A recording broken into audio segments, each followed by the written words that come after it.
What's going on again, family?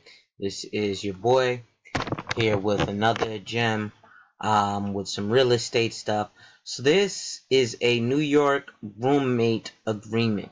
This is something that you see all too often on Judge Judy, Judge Mathis, so on and so forth, because two people come together and they decide, you know what, the rent's too damn high in this city, in this neighborhood, whatever, but I like this neighborhood, it's safe, it's near work, whatever, and I want a roommate.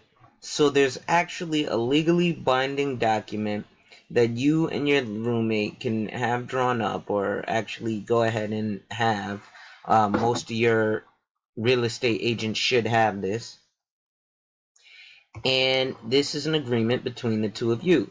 It literally says on blank day of 2000 blank, the date of this agreement, we, the tenants named below, signed a lease agreement for a residential property at the address listed below.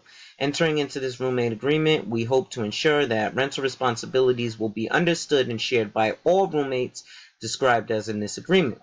This roommate agreement is made between John Smith and Alonzo Hall.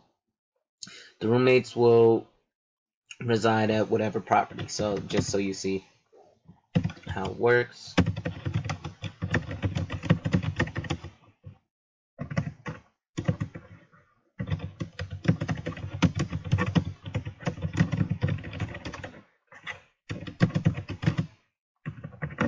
Okay. We are entering into this agreement in order to identify the rights and responsibilities of each tenant during the course of this lease agreement. This agreement runs concurrently with the lease agreement for residential property, which is effective from, let's see, what's today? 06, 07, 2017. So most leases are 1 year, so we do 06, 07, 2018. Security deposit. This is actually what you do to leave your deposit on your apartment. So let's say it was $2,500 and John Smith left $2,000 and I left $500.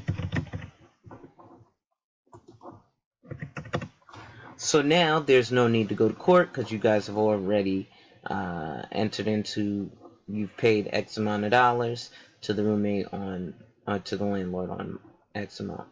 Under the terms of this lease, the rent is, let's say, $2,500 a month.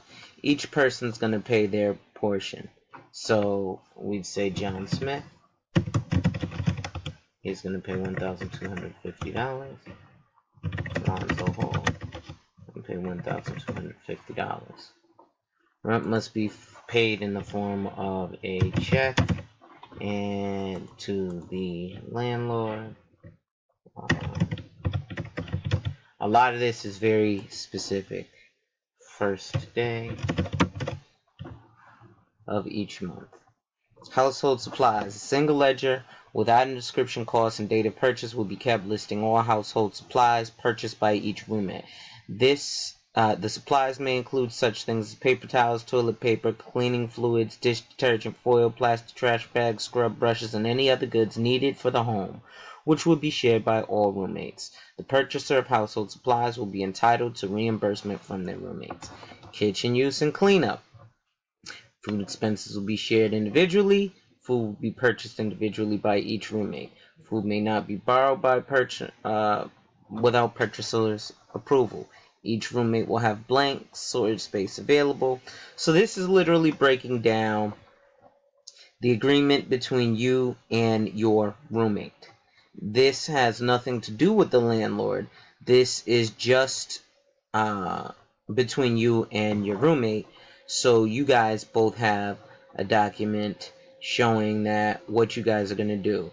Smoking, parking, overnight guests, cleanup, parties, music, behavior guests, keys, shared areas like bathrooms and kitchen, quiet areas, governing law, utilities, who's going to pay what, and who, when, and what have you. Additional items and conditions. So everything is a contract. Then you would sign and print your name and date it. and everybody involved, meaning all the roommates, let's say there were 3 of us, would each get a copy, and we would each sign and date the copy. So that is your